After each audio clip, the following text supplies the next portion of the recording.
আসসালামু আলাইকুম ওয়া রাহমাতুল্লাহি ওয়া বারাকাতুহু। সুপ্রিয় দর্শক শ্রোতা, আজকে আমরা আপনাদের সামনে উপস্থিত হয়েছি আরেকটি তথ্যপূর্ণ বিষয় নিয়ে। বিষয়টি হচ্ছে শিয়া কারা, তাদের পরিচয় কি, তাদের বৈশিষ্ট্য কি, তাদের উৎপত্তি কবে থেকে এবং সুন্নিদের সাথে শিয়াদের সম্পর্ক কতটুকু বা বৈপরীত্য কি। একটি গুরুত্বপূর্ণ বিষয়। আজকে এই বর্তমান 2014 এই বর্তমান প্রেক্ষাপট যদি একটু আমরা চিন্তা করি, তাহলে একজন সুন্নি মুসলিমের কাছে স্পষ্ট হয়ে যায়।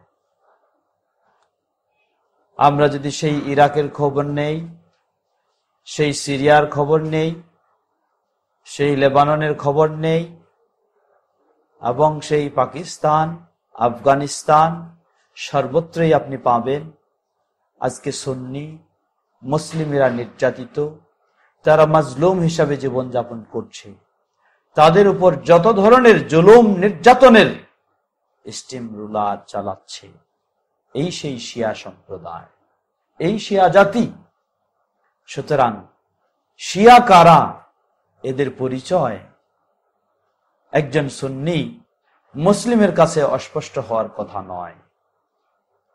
আজকে প্রকাশ্যে জবাই করা হচ্ছে, বোমা মেরে উড়িয়ে দেওয়া হচ্ছে সুন্নিদেরকে। কারা এরা? এরা তো সেই আমেরিকান বাহিনী শুধু নয়, এরা হলো তথাকথিত মুসলিম নামধারী এই শিয়া।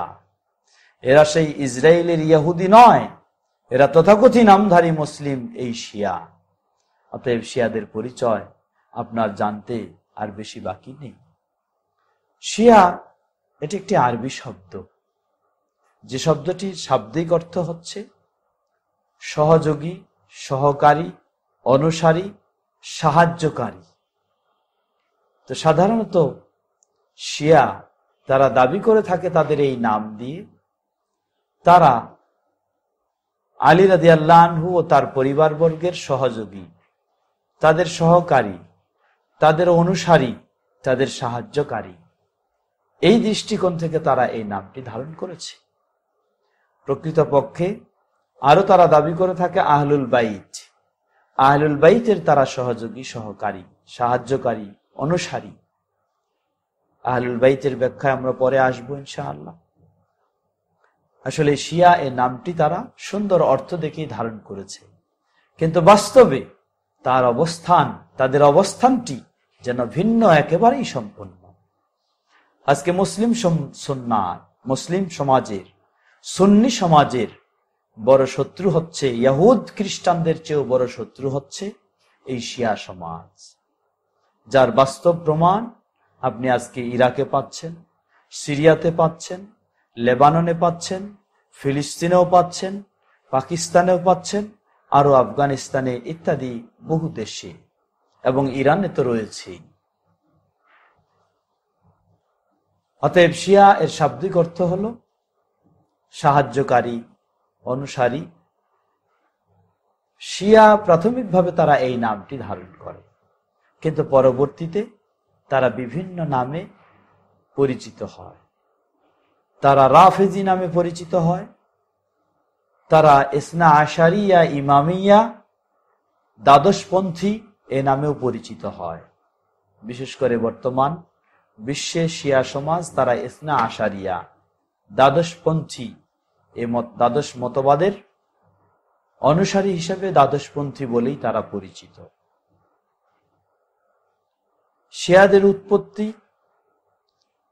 শিয়াদের উৎপত্তি মূলত ওসমান রাদিয়াল্লাহু তাআলা আনহুর সময়ে আব্দুল্লাহ বিন সাবা, এক ইহুদি, সেই ইহুদির চক্রান্তেই শিয়াদের উৎপত্তি হয়েছে।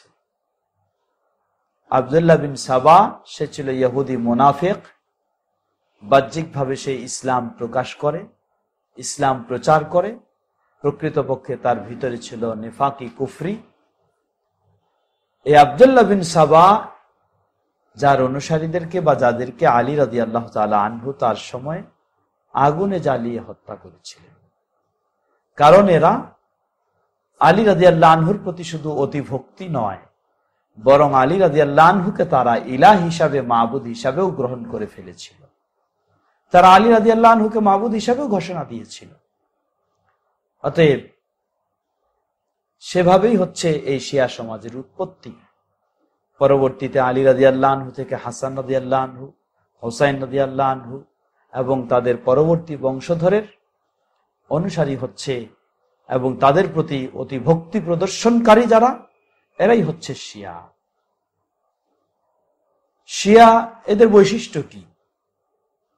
শিয়াদের বৈশিষ্ট্য হলো, সুন্নি যারা, তাদের বৈশিষ্ট্য হচ্ছে তারা মুহাম্মদ সাল্লাল্লাহু আলাইহি ওয়াসাল্লামকে, খোলাফায়ে রাশিদিনকে, সাহাবায়ে কেরামকে শ্রদ্ধা জানায়, তাদের অনুসরণ করে, তাদেরকে ভালোবাসে। আর শিয়াদের বৈশিষ্ট্য হলো তারা আলী রাদিয়াল্লাহু আনহুকে, হাসান হুসাইন ফাতেমা রাদিয়াল্লাহু আনহুমকে এবং তাদের বংশধরকে তারা শ্রদ্ধা জানায়, ভালোবাসে, তাদের অনুসরণ করে। প্রকৃতপক্ষে তাদের অনুসরণ তারা করে না, বরং তাদের নামে বিভিন্ন কিছু তৈরি করে নিয়ে সেই আলোকেই তারা অনুসরণের দাবি করে থাকে। শিয়া, বিশেষ করে রাফেজি সমাজ বা দ্বাদশপন্থী শিয়া সমাজ, তারা রাসূল সাল্লাল্লাহু আলাইহি ওয়াসাল্লামের প্রতিও অশ্রদ্ধা প্রদর্শন করে, যার কারণে তাদের আজান শুনবেন, যখন মুয়াজ্জিন আজান দেয় আশহাদু আন্না মুহাম্মাদার রাসূলুল্লাহ, সেখানে তারা কেউ বলে আশহাদু আন্না মুহাম্মাদার রাসূলুল্লাহ ওয়া আলী ওয়ালিউল্লাহ। আবার কেউ বলে, চরমপন্থী যারা, আশহাদু আন্না আলী রাসূলুল্লাহ। এভাবেও তারা দাবি করে। শিয়াদের চরমপন্থী শিয়া, এই দ্বাদশপন্থী শিয়া সমাজ, রাফেজি শিয়ারা, তারা খোলাফায়ে রাশিদিনের মাঝে আবু বকর রাদিয়াল্লাহু আনহু, ওমর রাদিয়াল্লাহু আনহু, ওসমান রাদিয়াল্লাহু আনহুকে চরমপন্থীরা খলিফা হিসাবে স্বীকার করার তো দূরের কথা, বরং তাদেরকে সাহাবী হিসাবেও স্বীকার করে না, তাদেরকে মুসলিম হিসাবেও স্বীকার করে না, তাদেরকে জালেম মুরতাদ বলে তারা বিশ্বাস করে থাকে। নাউযুবিল্লাহ। এ হচ্ছে এই ভ্রান্ত শিয়া সমাজের বিশ্বাস। সবচেয়ে আরো আশ্চর্যের বিষয় হলো, আজকে সুন্নি সমাজ, মুসলিম সমাজ ইসলামের মূল নীতি নির্ধারকের বিষয় হিসাবে 1 নম্বর হচ্ছে কোরআনুল কারীমকে যেভাবে গ্রহণ করেছে, আজকে সেই শিয়া সমাজ তারা এই কোরআনকে সেভাবে গ্রহণ করেনি। তারা বলে যে এই কোরআন হলো, এই কোরআন অসম্পূর্ণ কোরআন, এটি সম্পূর্ণ নয়, কারণ এটা হলো ওসমান রাদিয়াল্লাহু আনহু সংকলন করেছেন, তার আগে আবু বকর রাদিয়াল্লাহু আনহু সংকলন করেছেন। তাই আবু বকর রাদিয়াল্লাহু আনহু, ওসমান রাদিয়াল্লাহু আনহুর প্রতি বিভিন্ন রকমের অপবাদ দিয়ে তারা এই কোরআনকেও অসম্পূর্ণ কোরআন বলে দাবি করে। তারা বলে যে পরিপূর্ণ কোরআন হচ্ছে মুসহাফ ফাতেমা, যেখানে সূরা রয়েছে বেলায়া, সেখানে সূরা রয়েছে ফাতেমা, সূরা রয়েছে হাসান হুসাইন, যার এই অংশগুলি তাদের দ্বাদশতম ইমাম, 12তম ইমাম, যার এখনো আবির্ভাব ঘটেনি, সে অদৃশ্যে রয়েছে, তার আবির্ভাব যখন ঘটবে সেই কোরআনের বাকি অংশগুলি নিয়ে আসবে। সম্মানিত সুধীবৃন্দ, সর্বোপরি সুন্নি এবং শিয়ার মাঝে বিশাল পার্থক্য, যে পার্থক্য বলা যেতে পারে মুসলিম ও অমুসলিমের মাঝে পার্থক্য।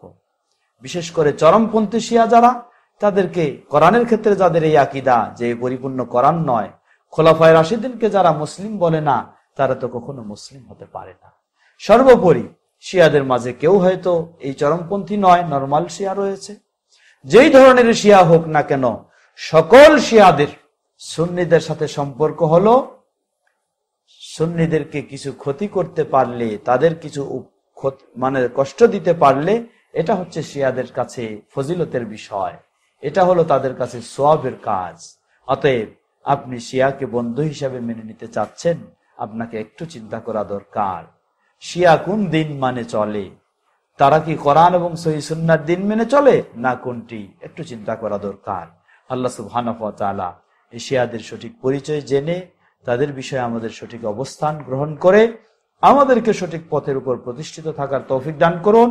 আর সেই শিয়া সমাজের জন্য আমরা দোয়া করছি, আল্লাহ সুবহানাহু ওয়া তাআলা তাদেরকে বাতিল মতবাদ বর্জন করে সঠিক ইসলামের দিকে আল্লাহ তাদেরকেও হেদায়েত দান করুন। আমিন। ওয়া আখিরু দাওয়ানা আলহামদুলিল্লাহি রাব্বিল আলামিন ওয়া সাল্লাল্লাহু তাআলা আলা নবিয়িনা মুহাম্মদ ওয়া আলা আলিহি ওয়া সাহবিহি আজমাইন। ওয়াসসালামু আলাইকুম ওয়া রাহমাতুল্লাহি ওয়া বারাকাতুহু।